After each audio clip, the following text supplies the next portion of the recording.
tong 20 pesos mo? Kuya, isang balon.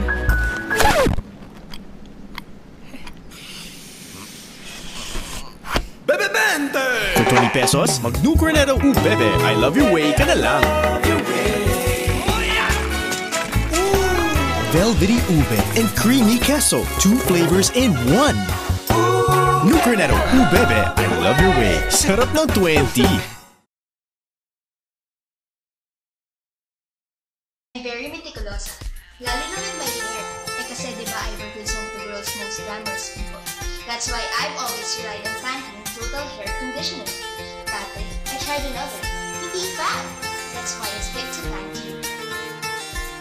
In just 3 washes, help repair the dryness, the frizz, and the breakage. Shiny na ulit. That's why for me to shine, start with Pantene. And everything else follows. Feel the rain on your skin. No one else can feel it for you. Only you can let it in. No one else can speak the words on your lips. Drench yourself in words unspoken. Live your life with arms wide open. Today is where you're...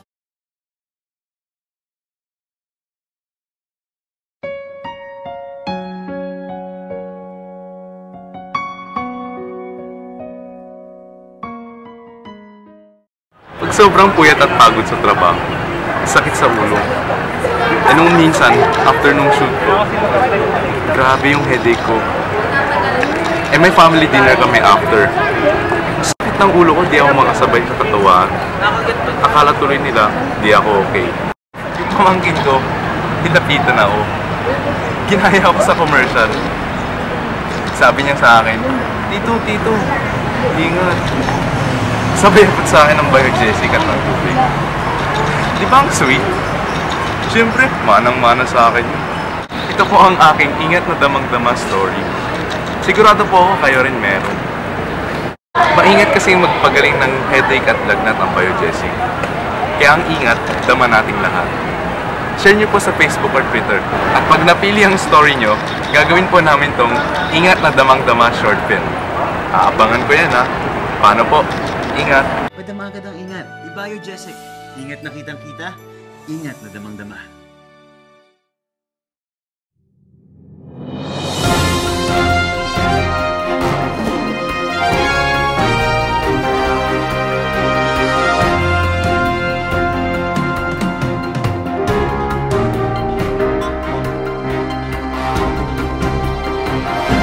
Good evening.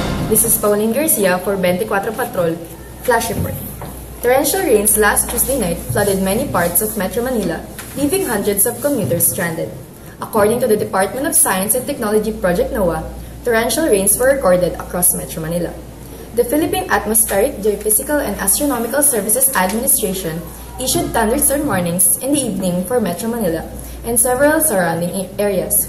Meanwhile, in order of the celebration of Labor Week in line with the latest episode of evening show Wow Bulaga Time, professionals all over the world are debating on the true purpose and meaning of organizational assessment, why organizations should conduct it, and the people who should conduct the said assessments.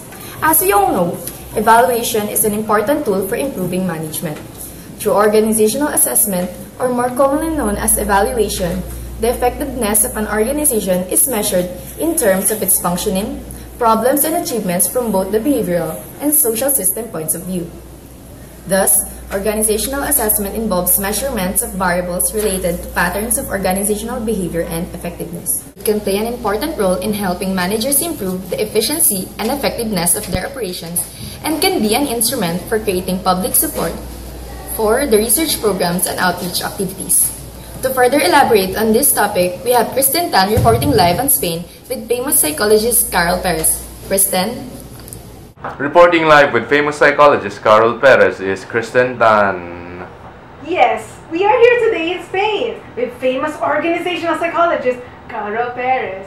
So we introduce to us the nature of organizational assessment. Yes, I am Carol Perez that hails from Ireland.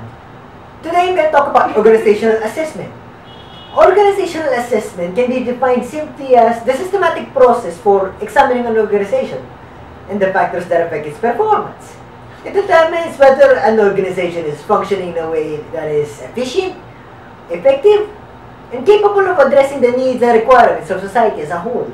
It seems like organizational assessment indeed covers a lot of different areas concerning the organization.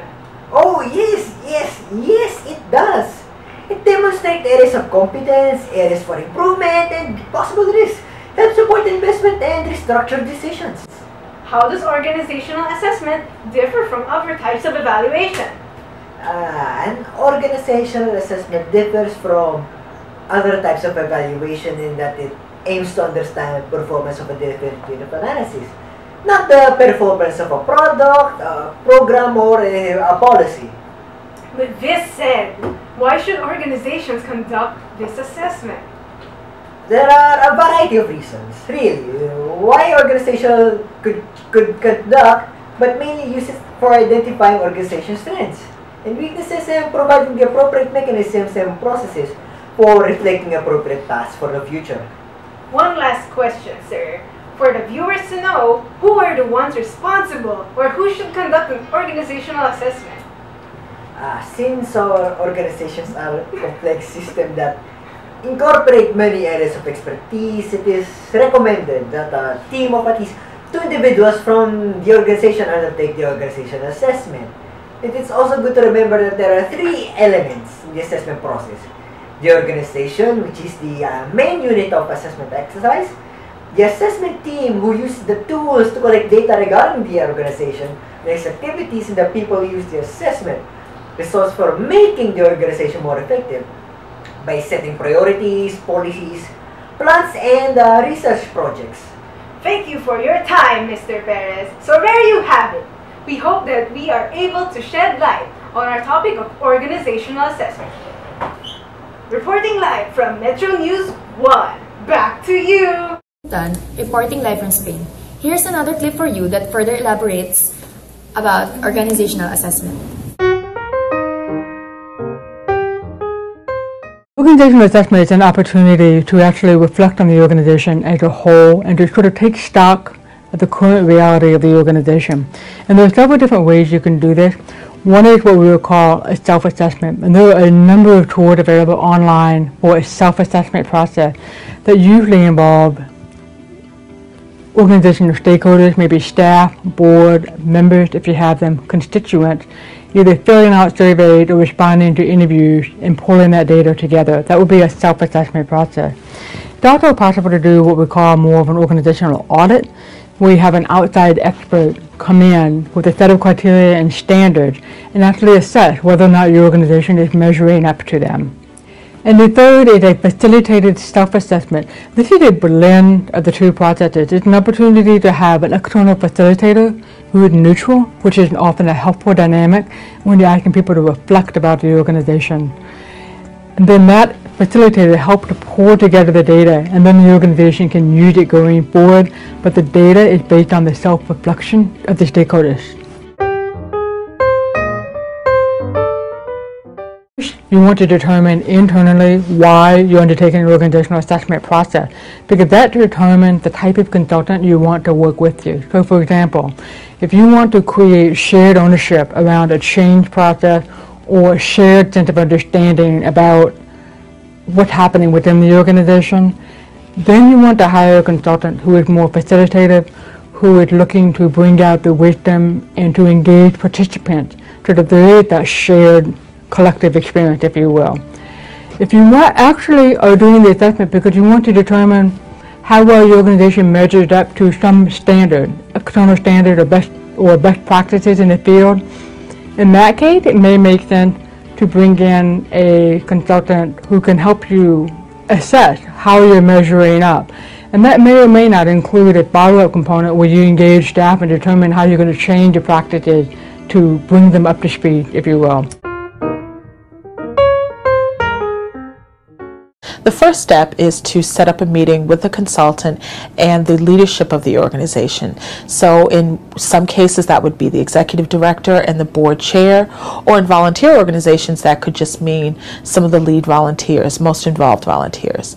The second step is that you want to prepare background information for the consultant so that the consultant can really get a good view of where the organization is and what the organization is about.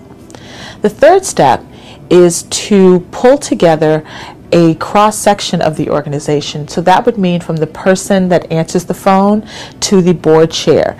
No more than about 25 people in a room for a 3-hour dialogue where we talk about every part of the organization. So we talk about things from mission, vision, and values to who signs the checks and why.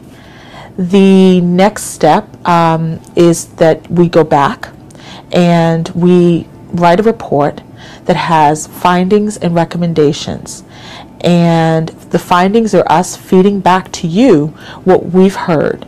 The next step is that we will come back and facilitate a meeting with a small subset of the group that we met with prior and help them set priorities for their planning work in the future.